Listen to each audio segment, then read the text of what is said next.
Hello everyone, welcome to our channel Atul Classes. I am Atul Srivastava, educator, mentor and career coach.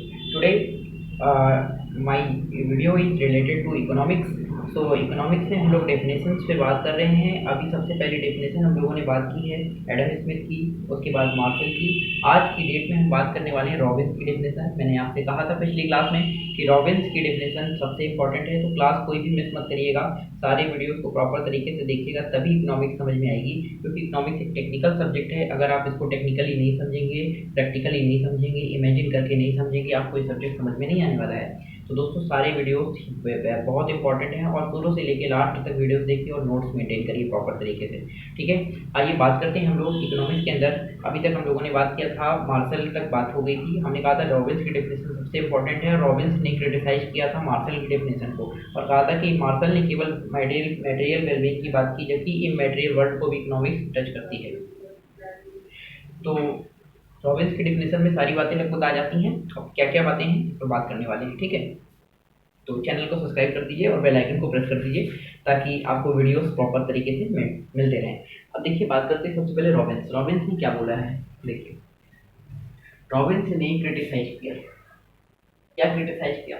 Robins criticised the welfare definition. अच्छा, welfare definition किसने दी थी? फिर से बता रहे, material wellbeing या welfare definition. Social welfare या material wellbeing की डेफिनेशन मार्शल ने दी है और एसी पिगो ने दी है। सोशल वेलफेयर और मटेरियल वेलबींग की डेफिनेशन किसने दी है? मार्शल ने और एसी पिगो ने। तो वही कह रहे हैं कि Marshall criticise the welfare definition on the ground that it is very difficult to state which things would lead to welfare and which will not। कौन सी चीजें वेलफेयर के काम आती हैं, कौन सी चीजें, वेलफेयर माने होता है कल्याण, कौन सी चीजें समाज के कल्याण के काम आती हैं, समाज की भलाई के लिए आती हैं, कौन सी चीजें समाज की भलाई के लिए नहीं आती हैं, ये समझना बहुत मुश्किल है। लेकिन मार्शल ने कह दिया, ये कहते हैं कि मार्शल ने तो कह दिया कि जो भी चीजें समाज की भलाई के लिए आने वाली सभी चीजें हमारी इकोनॉमिक्स हैं। तो अब कौन सी चीजें समाज की भलाई के लिए आती हैं, कौन सी चीजें नहीं आती हैं, इस चीज को क्रिटिसाइज, इस चीज को समझना, इस चीज की लिस्ट मेंटेन करना बहुत डिफिकल्ट टास्क है। तो कह रहे हैं कि कौन सी चीजें समाज की भलाई के लिए हैं, कौन सी चीजें नहीं है, ये बहुत डिफिकल्ट टास्क है। कह रहे हैं ही इज ऑफ व्यू, उनका व्यू ये था, उनका व्यू क्या है? वो कहते हैं कि we would study in economics, हमें इकोनॉमिक्स में स्टडी करनी चाहिए। किस चीज़ की हमें स्टडी करेंगे? All those goods and services, वो गुड्स और सर्विसेज, वो गुड्स और सर्विसेज माने सेवाएं, माल और सेवाएं, उन माल और सेवाओं की सर्विसेज करेंगे विच कैरी अ प्राइस, जिसके अंदर प्राइस आता है। देखिए प्राइस के नीचे मैंने अंडरलाइन की, उन्होंने कहा, रॉबिन्स ने कहा कि वो सारी चीजें ही हम स्टडी करते हैं इकोनॉमिक्स के अंदर जो प्राइस से रिलेटेड हैं, और वेदर दे प्रमोट वेलफेयर और नॉट, चाहे उस वो प्रमोट करे वेलफेयर या ना प्रमोट करे, अगर वो प्राइस से रिलेटेड चीजें हैं, दैट इज कॉल्ड इकोनॉमिक्स। ये इन्होंने परफेक्ट डेफिनेशन दी, ठीक है। इसके बाद इनकी डेफिनेशन को साइंस ऑफ चॉइस मेकिंग कहा जाता है, क्योंकि हम चॉइस ही करते हैं ना, हमारे पास अनलिमिटेड वांट्स है और हमारे पास रिसोर्सेज लिमिटेड है। जब रिसोर्सेज लिमिटेड हो और हमारी चाहते बहुत सारी हो कि हमें ये भी चाहिए, वो भी चाहिए, वो भी चाहिए, पैसा कम हो, तो फिर आप वहाँ पे चॉइस करेंगे कि इनमें से कौन सी ऐसी चीज़ ले लें, कौन कौन सी जो जिससे हम मैक्सिमम सेटिस्फैक्शन तक पहुँच सकें। तो ये जो डेफिनेशन है कि अनलिमिटेड वांट्स को सेटिस्फाई करना लिमिटेड रिसोर्सेज में, this definition is given by Robbins, professor Lionel Robbins, ठीक है। तो रॉबिन्स की बात अगर करें तो प्रोफेसर लॉयनेल रॉबिन्स इनका पूरा नाम है। इनका पूरा नाम क्या है? Professor Lionel Robbins. Professor Lionel Robbins कहाँ के थे? लंदन स्कूल से इन्होंने पढ़ाई की थी, लंदन स्कूल ऑफ इकोनॉमिक्स से इन्होंने पढ़ाई की थी और इसीलिए इनको professor Lionel Robbins of London school कहा जाता है ऑफ इकोनॉमिक्स। करें गैप ए न्यू डेफिनेशन, इन्होंने एक डेफिनेशन दी। कौन सी डेफिनेशन दी? To economics in his famous book, अपनी फेमस बुक में दी। हिंदी मीडियम वाले भी समझ सके और हिंदी में अपने नोट्स अगर बनाना चाहे तो मैं हिंदी में भी बताता रहूंगा, सारी डेफिनेशन हिंदी में मैं एक्सप्लेन कर रहा हूँ जिससे कि आप हिंदी में भी समझ सके। तो उन्होंने अपनी डेफिनेशन दी और जिस डेफिनेशन में उन्होंने बताया कि nature and significance of economics, मतलब उन्होंने अपनी एक डेफिनेशन तो दी है और प्लस एक बुक लिखी, फेमस बुक में ये डेफिनेशन दी अपनी। जो भी अभी डेफिनेशन हम पढ़ेंगे, अभी ऊपर पढ़ेंगे, लिखेंगे फिर से तो उन्होंने एक बुक में डेफिनेशन दी। उनकी बुक का नाम था nature and significance of economics और ये nature and significance of economics नामक बुक कब आई चर्चा में? 1931 में, 1931 में इन्होंने ये बुक प्रोड्यूस की जिसका नाम था nature and significance of economics. उसी समय इन्होंने इकोनॉमिक्स के बारे में बातचीत की थी। तो अब इन्होंने कौन सी डेफिनेशन दी, इनकी डेफिनेशन क्या कहती है, इस पर हम बात करने वाले हैं। तो इतना आप नोट कर लीजिए दोस्तों और स्क्रीनशॉट ले लीजिए।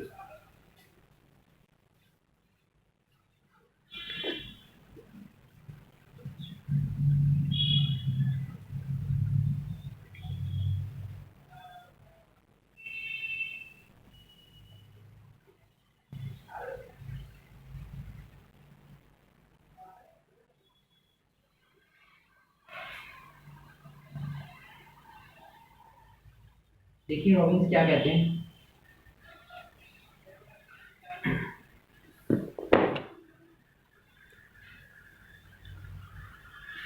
According to Robbins, according to Robbins,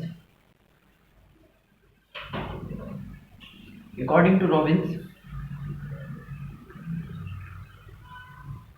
economics studies the problem. Economics studies the problems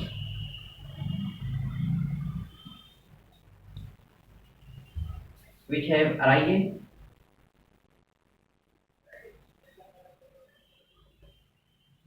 which have arisen which have arisen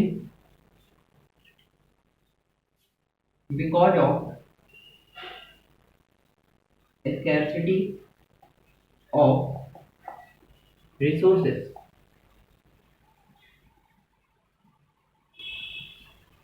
scarcity माने होता है कमी। रिसोर्सेज की कमी के कारण जो भी समस्याएं जन्म लेती हैं, इकोनॉमिक्स उसकी स्टडी करती है कि रिसोर्सेज हमारे पास कम हैं और उस कम रिसोर्सेज के कारण क्या क्या प्रॉब्लम्स हैं, हम कैसे अपनी इकोनॉमिक ग्रोथ नहीं कर पा रहे हैं, इसकी स्टडी इकोनॉमिक्स करती है। रॉबिन्स कहते हैं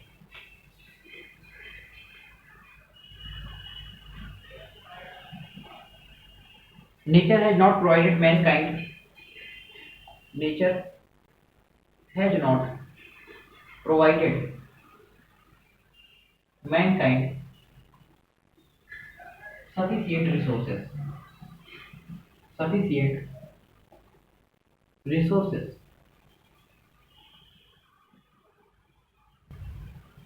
to satisfy all its wants to satisfy all its wants। तो नेचर ने नहीं प्रोवाइड किया है, हमारे पास क्या है नेचर के द्वारा, बताइए। हमारे पास नेचर के द्वारा लिमिटेड रिसोर्सेज है, अनलिमिटेड नहीं है। लैंड कितनी लिमिटेड है, कोई भी चीज़ लिमिटेड है, लिमिटेड मात्रा में है, लेकिन हमारी जो वांट्स है वो अनलिमिटेड है, तो कैसे सेटिस्फाई किया जाए, तो ये इकोनॉमिक्स स्टडी करती है।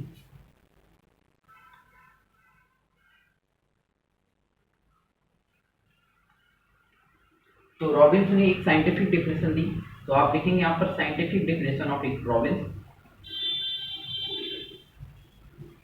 Scientific definition of Robbins is as follows। Scientific definition ये दी है रॉबिन्स ने, क्या दी, चलिए रॉबिन्स की डेफिनेशन लिखते हैं और सीखते हैं। रॉबिन्स कहते हैं economics is the science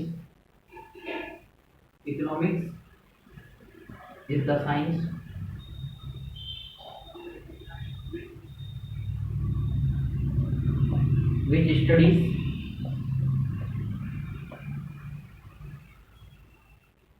human behavior। Economics is the science which studies human behavior as a relationship between ends and scarce means। बिल्कुल घबराने की जरूरत नहीं है, बहुत आराम से मैं एक एक वर्ड का मतलब आपको बताऊंगा। which have alternative uses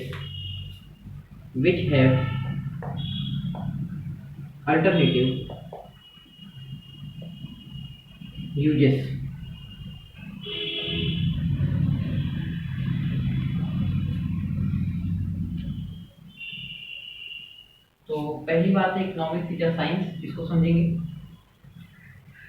दूसरी बात हम लोग समझेंगे अनलिमिटेड एंड्स को, ये जो एंड्स है इसकी बात समझेंगे, ये क्या है, स्कार्स को समझेंगे और अल्टरनेटिव यूजेस को समझेंगे। स्कार्स मीन्स समझेंगे तीसरी बात, और चौथी बात अल्टरनेटिव यूजेस को समझेंगे। तो फर्स्ट, सेकंड, थर्ड और फोर्थ, ये 4 पॉइंट स्टेज हैं इनकी डेफिनेशन के। ये चारों पॉइंट क्या कहते हैं, इस पर बातचीत करने वाले हैं।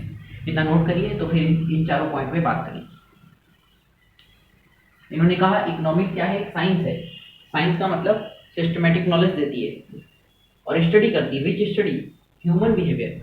ह्यूमन बिहेवियर, लोगों के बिहेवियर स्टडी करती है। किस तरीके की स्टडी करती है लोगों के बिहेवियर की? क्योंकि लोगों के अनलिमिटेड बिहेवियर हैं, उनमें कौन से बिहेवियर की स्टडी करती है? As a relationship between ends and scarce means, मतलब हमारे पास जो लिमिटेड रिसोर्सेज हैं, उन लिमिटेड रिसोर्सेज के अल्टरनेटिव यूजेस हैं, बहुत सारे यूज होते हैं जिसके कारण वो रिसोर्सेज कम हैं, तो उसकी स्टडी करती है कि कैसे उन रिसोर्सेज को यूटिलाइज किया जाए जिससे कि आने वाले टाइम पे भी लोग यूज कर सकें और इकोनॉमिक ग्रोथ मेंटेन रहे। इसकी स्टडी करती है इकोनॉमिक। रॉबिन्स कहते हैं ये बात। ये डेफिनेशन दी है प्रोफेसर रॉबिन्स ने, नोट कर लीजिए।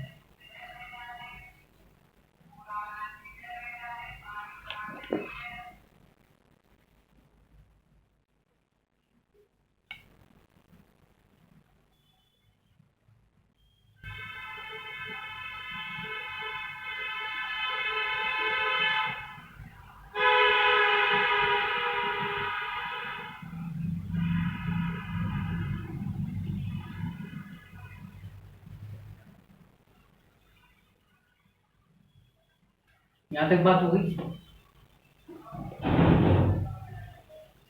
चलिए एक एक चीज को थोड़ा थोड़ा एक्सप्लेन कर लेते हैं।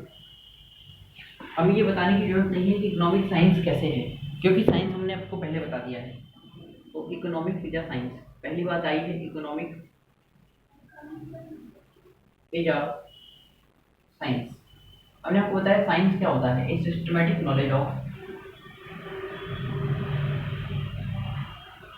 And systematic and organised knowledge of the subject. इस सब्जेक्ट की आप सिस्टमैटिक नॉलेज लेते हैं, therefore it is called economics. Is a science, economics is a science. और ये ह्यूमन बिहेवियर को साइंटिफिकली स्टडी करता है। It studies human behaviour scientifically, therefore it is called science. दूसरी बात हम लोगों को क्या सीखनी थी इसमें? Unlimited ends.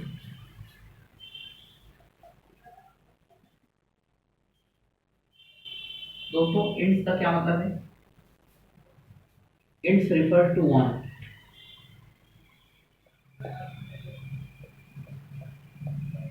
इच्छाएं। वांट मानी इच्छाएं,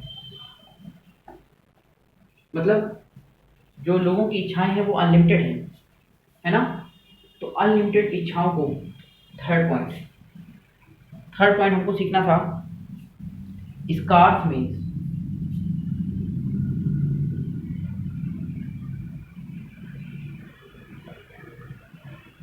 स्कार्स मीन्स, देखिए स्कार्स का मतलब होता है लिमिटेड। लिमिटेड और मीन्स माने होता है रिसोर्सेस। जो हमारे पास रिसोर्सेस है वो कैसे हैं? लिमिटेड रिसोर्सेस हैं किसी भी चीज के।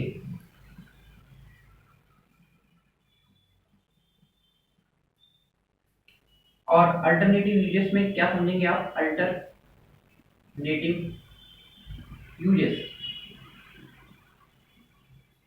लिखेंगे, not only resources are scars,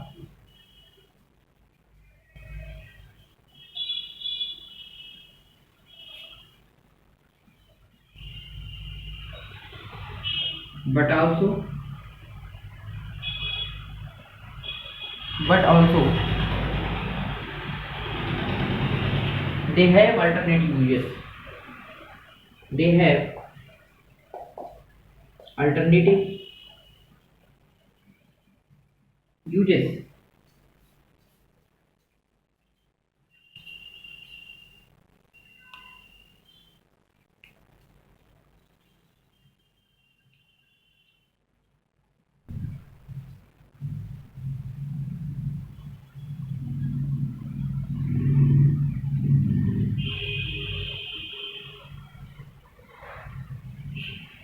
जैसे कि अगर मैं एग्जाम्पल ले लूँ यहाँ पे कोल का यानी कोयले का, तो कोयले के देखिए कोयला लिमिटेड है हमारे देश में, कोयला बहुत नहीं है, कोयला लिमिटेड है। और उसके अल्टरनेटिव यूजेस क्या है, जैसे कि प्रोडक्शन ऑफ गुड्स के लिए इंडस्ट्रियों में यूज होता है, प्रोडक्शन ऑफ गुड्स को प्रोड्यूस करने के लिए इंडस्ट्री में यूज होता है कोयला।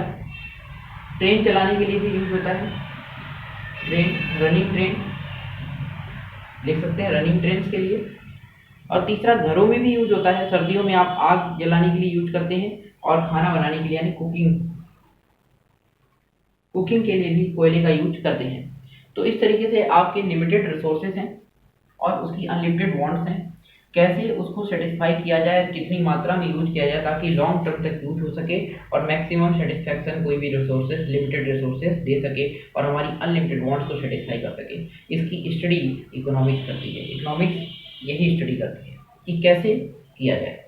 ठीक है, तो दोस्तों ये रॉबिन्स की डेफिनेशन थी जो बहुत टेक्निकल, बहुत ही साइंटिफिक, बहुत ही इंपॉर्टेंट डेफिनेशन थी। इसको आपको नोट करना है और समझना है।